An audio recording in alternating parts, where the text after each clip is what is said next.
Hi friends, आप सभी कैसे हो। आशा करता हूं कि आप सभी अच्छे होंगे। आपका हमारे चैनल वीके जाटोल क्लासेस में स्वागत है। आज के इस वीडियो में हम 5 मार्च 2026 के मुख्य करंट अफेयर्स और उसके एक्सप्लेन के बारे में चर्चा करेंगे। प्रश्न नंबर 1, हाल ही में राष्ट्रपति द्रौपदी मुर्मू ने स्वदेशी प्रचंड हेलीकॉप्टर में उड़ान कहां भरी? ए जैसलमेर, बी जोधपुर, सी बीकानेर, डी बाड़मेर। दोस्तों, आपका सही answer option number A Jaisalmer होगा। भारत की राष्ट्रपति द्रौपदी मुर्मू ने 27 फरवरी 2026 को राजस्थान के जैसलमेर एयरफोर्स स्टेशन पर स्वदेशी लाइट कॉम्बैट हेलीकॉप्टर LCH प्रचंड में उड़ान भरी। ऐतिहासिक उपलब्धि, वह प्रचंड में को पायलट के रूप में उड़ान भरने वाली देश की पहली राष्ट्रपति बन गई हैं। इससे पहले वे सुखोई 30 MKI और राफेल विमानों में भी उड़ान भर चुकी हैं। उड़ान का विवरण, लगभग 25 मिनट की इस उड़ान के दौरान उन्होंने जैसलमेर के सोनार किले और सीमावर्ती क्षेत्रों का जायजा लिया। इस मिशन में उन्होंने एक टैंक टारगेट पर हमला करने का अभ्यास भी देखा।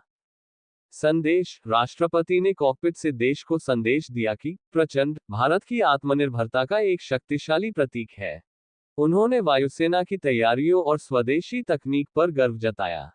महत्व, प्रचंड को HAL द्वारा विकसित किया गया है, जो ऊंचे पहाड़ों और रेगिस्तान जैसे कठिन इलाकों में लड़ने में सक्षम दुनिया का बेहतरीन अटैक हेलीकॉप्टर है। प्रश्न नंबर 2, हाल ही में नौसेना में शामिल किए गए पनडुब्बी रोधी जलपोत का नाम क्या है?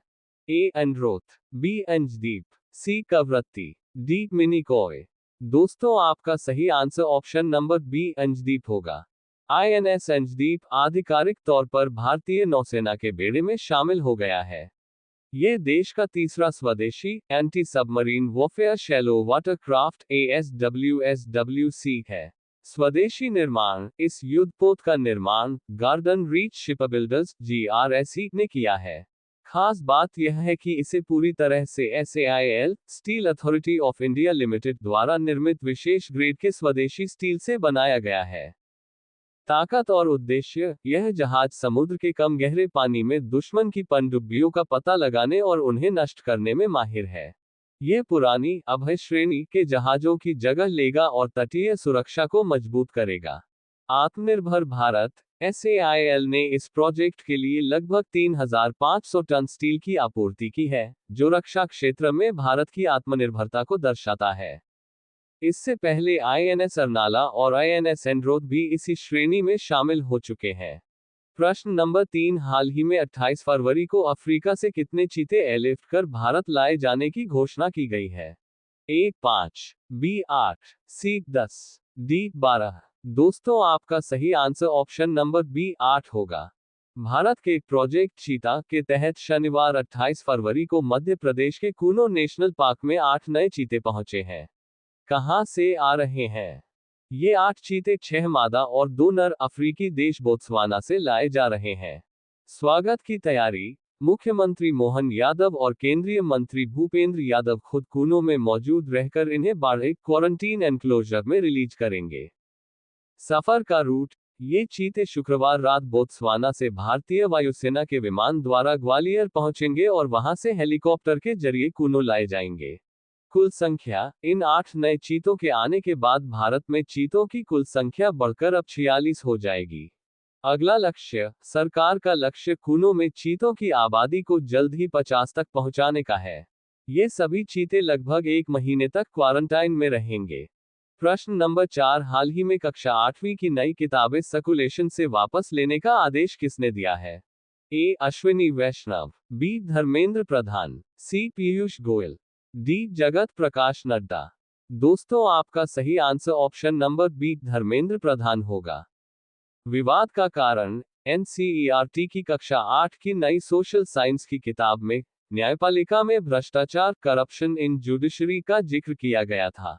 इसमें छात्रों से पूछा गया था कि यदि संस्थाएं जनता की सेवा के लिए हैं, तो भ्रष्टाचार की खबरें क्यों आती हैं? सुप्रीम कोर्ट का कड़ा रुख, कोर्ट ने इसे न्यायपालिका की छवि खराब करने की कोशिश माना और पूरी किताब पर रोक लगा दी।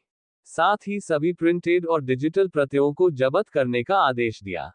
एनसीईआरटी की स्वीकारोक्ति। एनसीईआरटी ने अपनी गलती मानते हुए सार्वजनिक रूप से माफी मांगी है और किताब का वितरण रोक दिया है।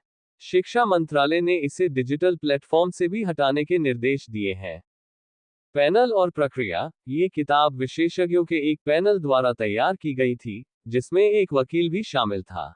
हालांकि इसकी अलग से कोई कानूनी समीक्षा लीगल रिव्यू नहीं कराई गई थी, जिसे अब एक बड़ी चूक माना जा रहा है। जांच। शिक्षा मंत्री धर्मेंद्र प्रधान ने नाराजगी जताई है और एनसीईआरटी के निदेशक दिनेश प्रसाद सकलानी इस बात की जांच कर रहे हैं कि यह विवादित सामग्री किताब में कैसे शामिल हुई। प्रश्न नंबर 5, हाल ही में किस देश ने अफगानिस्तान के खिलाफ युद्ध का ऐलान किया है? ए. Iran, B. तुर्की, सी. चीन, डी. पाकिस्तान। दोस्तों, आपका सही answer option number D Pakistan होगा। प्रश्न नंबर 6, हाल ही में पर्यटन और स्वरोजगार को बढ़ावा देने के लिए राजस्थान होमस्टे योजना 2026 किस राज्य सरकार ने लागू की है? A. Gujarat, B. Rajasthan, C. Himachal Pradesh, D. Uttarakhand. दोस्तों, आपका सही answer option number B Rajasthan होगा। राजस्थान सरकार ने राज्य में पर्यटन और स्वरोजगार को बढ़ावा देने के लिए नई राजस्थान होमस्टे योजना 2026 लागू कर दी है। Single window system. अब होमस्टे खोलने के लिए अलग अलग विभागों के चक्कर नहीं काटने होंगे। सभी मंजूरियां एक ही जगह सिंगल विंडो से मिलेंगी। कमरों की संख्या बढ़ी। अब एक होमस्टे में अधिकतम 8 कमरे और 24 बेड तक की सुविधा दी जा सकेगी। पहले ये सीमा 5 कमरों की थी। पंजीकरण रजिस्ट्रेशन आवेदन पूरी तरह ऑनलाइन होगा। 7 दिन में अस्थायी और 3 महीने में स्थायी रजिस्ट्रेशन मिल जाएगा। यदि तय समय में प्रमाण पत्र नहीं मिला तो इसे स्वतः पंजीकरण ऑटो अप्रूवल माना जाएगा। नियमों में ढील। अब मालिक का उसी घर में रहना अनिवार्य नहीं है। केयरटेकर या लेजधारक भी होमस्टे चला सकेंगे। श्रेणी और शुल्क। होमस्टे को सिल्वर और गोल्ड कैटेगरी में बांटा गया है। सिल्वर के लिए 1000 रुपये और गोल्ड के लिए 2000 रुपये रजिस्ट्रेशन फीस रखी गई है।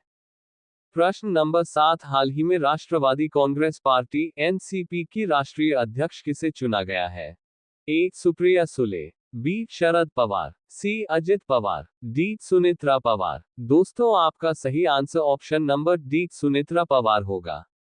प्रश्न नंबर 8, हाल ही में दिल्ली स्थित इंदिरा गांधी अंतर्राष्ट्रीय हवाई अड्डा IGI एशिया प्रशांत क्षेत्र के सबसे व्यस्त हवाई अड्डों की सूची में किस स्थान पर रहा है? ए. तीसरे, बी. चौथे, सी. पांचवें, डी. सातवें। दोस्तों, आपका सही आंसर ऑप्शन नंबर सी 5वें होगा। प्रश्न नंबर 9, हाल ही में 25 करोड़ रुपए की लागत से अत्याधुनिक खाद्य प्रयोगशाला कहां स्थापित की जा रही है? A. Karnataka, B. Andhra Pradesh, C. Tamil Nadu, D. Telangana. दोस्तों, आपका सही answer option number B Andhra Pradesh होगा। बड़ी पहल। आंध्र प्रदेश सरकार तिरुमला में 25 करोड़ रुपए की लागत से एक अत्याधुनिक फूड लैब खाद्य प्रयोगशाला स्थापित कर रही है। आधुनिक तकनीक। इस लैब में फ्रांस से मंगाई गई नोज और टंग जैसी मशीनें लगेंगी, जो घी की खुशबू और स्वाद में जरा सी भी मिलावट को तुरंत पकड़ लेंगी। 60 चीजों की जांच। प्रसाद बनाने में इस्तेमाल होने वाले घी, काजू, इलायची और केसर जैसे लगभग 60 कच्चे माल की कड़ी टेस्टिंग होगी। क्यों पड़ी जरूरत? साल 2024 में तिरुपति लड्डू के घी में मिलावट के विवाद के बाद ये कदम उठाया गया है, ताकि करोड़ों भक्तों की आस्था और स्वास्थ्य के साथ कोई समझौता न हो। कब होगी शुरू? लैब का काम 90% पूरा हो चुका है। अगले महीने से इसका संचालन शुरू होने की उम्मीद है, जिसमें FSSAI और TTD के विशेषज्ञ तैनात रहेंगे। अब ये प्रश्न आप लोगों के लिए। आप सभी लोग इसका आंसर कमेंट बॉक्स में जरूर बताएं। हाल ही में कोलकाता स्थित सेंट जेवियर्स विश्वविद्यालय ने किसे मानद डॉक्टर ऑफ लेटर्स की उपाधि से सम्मानित किया है? A. Amartya Sen, B. Shashi Tharoor, C. Raghuram Rajan, D. Abhijit Banerjee. Last video के प्रश्न का आंसर हमने आपसे पूछा है कि प्रधानमंत्री श्री PM श्री मॉडल पर आधारित CM श्री स्कूलों का शुभारंभ किस राज्य में किया जाएगा? A. Rajasthan, B. Punjab, C. Haryana, D. Uttar Pradesh. दोस्तों, आपका सही answer option number C Haryana होगा। यदि दोस्तों आपको हमारा यह वीडियो अच्छा लगा हो तो वीडियो को लाइक शेयर जरूर करें, साथ ही हमारे चैनल वीके जाटोल क्लासेस को सब्सक्राइब जरूर करें ताकि हमारे चैनल पर अपलोड होने वाली प्रत्येक वीडियो का नोटिफिकेशन आप तक तुरंत पहुंच सके।